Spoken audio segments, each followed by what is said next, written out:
Hi అండి, ఎలా ఉన్నారు? అందరూ బాగున్నారా? వీడియోస్ చేసి చాలా రోజులు అయిపోయింది కదా. ఇది ఏంటంటే మన వర్క్లు చూపించడం కాదండి. లాస్ట్ సాటర్డే సండే మేము ఫ్యామిలీ గ్యాదరింగ్ అయితే అయింది. అంటే ఒక 7-8 ఫ్యామిలీస్ ఉంటాయి, మా రిలేటివ్స్ కమ్ ఫ్రెండ్స్ అనమాట.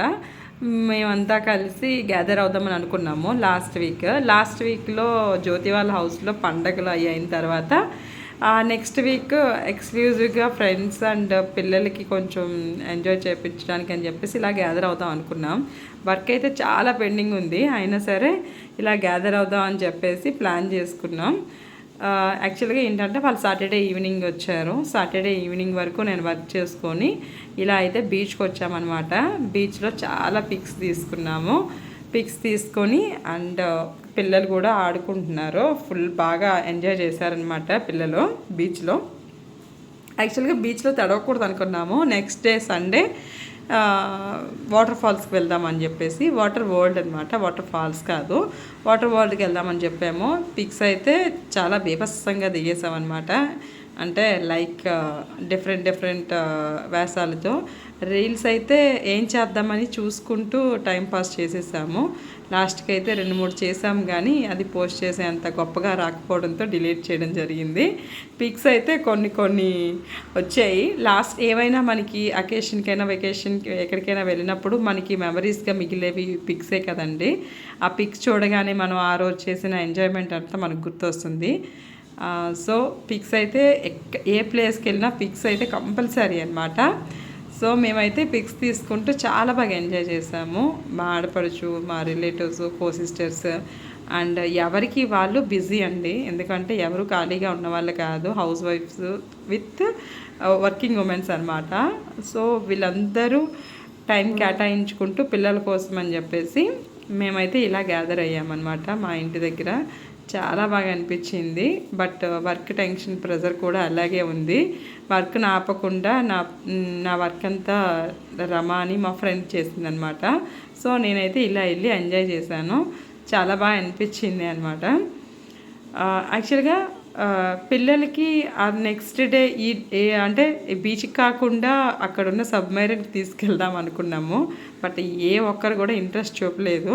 మాకు బీచే కావాలి అని చెప్పి అరిచి గోల పెట్టడంతో సో బీచ్కి అయితే వెళ్ళిపోయాము. 4 o'clock వెళ్తే అసలు 8 o'clock వరకు వాళ్ళు బీచ్లోని సూపర్గా ఎంజాయ్ చేశారు. యాక్చువల్గా బీచ్ పక్కన ఒక గేమ్ జోన్లా ఉంటుందన్నమాట, అంటే పార్క్లా ఉంటుంది.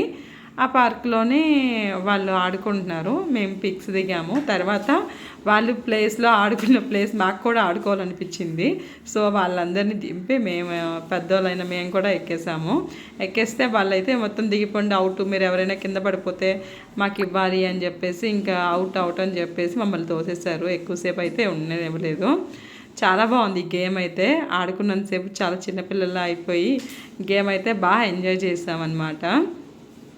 అండ్ ఇంకా ఇలా టైం స్పెండ్ చేయడం వల్ల, అంటే ఫ్యామిలీస్తో టైం స్పెండ్ చేయడం వల్ల మన మధ్య వాళ్ళ మధ్య ఉన్న బాండింగ్స్ కూడా పెరుగుతాయని చెప్పేసి నా ఫీలింగ్. అంటే లైక్ మన బిజీ షెడ్యూల్లో మనం ఫోన్ చేయడమే చాలా కష్టం కదండి. ఇలా గ్యాదర్ అవడం అనేది చాలా బాగుంటుంది. ఇలా అయితే రీల్స్ చూసామని చెప్పాం కదా, కొన్ని రీల్స్ అయితే చేయడానికి ట్రై చేసాము. బట్ అవి అంతగా రాకపోవడంతో డిలీట్ చేసామన్నమాట. ఎందుకంటే పిల్లలతో వెళ్ళిన తర్వాత ఒకరు ఒకలా చేస్తారు. బట్ లాస్ట్ ఫైనల్గా అయితే ఏ రీలు చేయడానికైతే చేయలేదు, కానీ ఫైనల్గా బాగా ఎంజాయ్ చేసాము. ఆఫ్టర్ 8:30, 9 o'clockకి ఇలా దగ్గరలో ఉన్న జీసాన్ అనే హోటల్ ఉందండి, అక్కడ బాగుంటుంది బిర్యానీ అని చెప్పారంటే మేము అందరం ఇక్కడికి వచ్చాం. దగ్గరగా ఒక 20 members అనమాట. సో ఇందులో సాటర్డే కదా మేము వెళ్ళింది, కొంతమంది వెజ్ అయితే కొంతమంది నాన్ వెజ్. సో వీళ్ళందరూ డిసప్పాయింటెడ్, వీళ్ళంతా నాన్ వెజ్ బ్యాచ్ అనమాట. సో ఈ బుడ్డది చూసారా, చాలా మస్తుగా ఎంజాయ్ చేసింది. చాలా టైంపాస్ అనమాట. చాలా క్యూట్ మాట్లాడుతుంది. అందరినీ ఇలా స్మైల్ ఇవ్వండి, అలా ఇవ్వండి అని చెప్తుంది.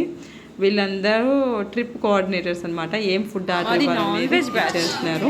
ఇక్కడ సెల్ఫీ బ్యాచ్, ముచ్చట్లు చెప్పుకునే వాళ్ళు, పని వర్క్ ఐటమ్ చేసే వాళ్ళందరూ ఉన్నాము. బట్ చాలా బాగా ఎంజాయ్ చేసాము. పిల్లలైతే ఫుడ్ కోసం వెయిటింగ్. అయిపోయిన తర్వాత ఈ డ్వాక్రా బజార్ అని చెప్పేసి ఆర్కే బీచ్ ఎదురుగా ఆపోజిట్లో ఉంటుందండి. దాన్ని చూడడానికి వెళ్దామని చెప్పేసి మొత్తం లేడీస్ అందరం కలిపి మేము బైక్స్ వేసుకొని ఇటు వచ్చేసాము. పిల్లలైతే ఇంటికి వెళ్ళిపోయారనమాట.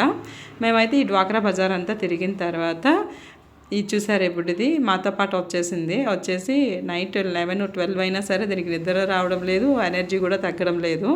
సో ఇలా తనకి నచ్చినవన్నీ ఇలా ఏరుకొని తీసుకొని వెళ్ళిపోదాం రండి అంటుందన్నమాట. సో ఫైనల్గా అలాగే చేసాం కూడా. దీనికి ఒక పెద్ద హిస్టరీ ఉంది, నెక్స్ట్ వీడియోలో చెప్తాను.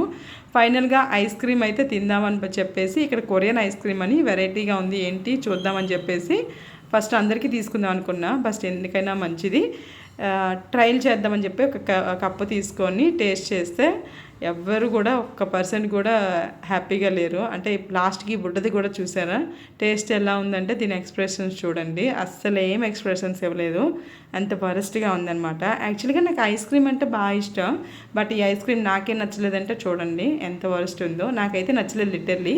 మీలో ఎవరైనా తినేవాళ్ళు ఉంటే కామెంట్ చేయండి ఎలా ఉంది అనేది. ఈ డ్వాక్రా బజార్కి కూడా వెళ్ళే వాళ్ళు ఎవరైనా ఉంటే, వైజాగ్లో వెళ్ళే వాళ్ళు ఎవరైనా ఉంటే చెప్పండి వీటిలో కాస్ట్ ఎలా ఉంటాయని. ఫైనల్గా కొన్ని షాప్ చేసుకుని అయితే వెళ్ళాము. లాస్ట్ అండ్ ఫైనల్గా ఈ ఐస్ క్రీమ్ అయిపోయిన తర్వాత దీని దెబ్బతో ఒక ఐస్ క్రీమ్ తీసుకొని వచ్చేసి ఫైనల్గా బీచ్ రోడ్లో ఎండింగ్లో మా ఇంటికి వెళ్ళే ప్లేస్లో కోలా అండి, అంటే లైక్ సోడా అంటారు కదా, లైక్ కలర్ సోడా సర్బత్తి అలా ఉంటుంది. దాన్ని అయితే తీసుకొని ఫైనల్గా ఎంజాయ్ చేసి ఆ రోజు ట్రిప్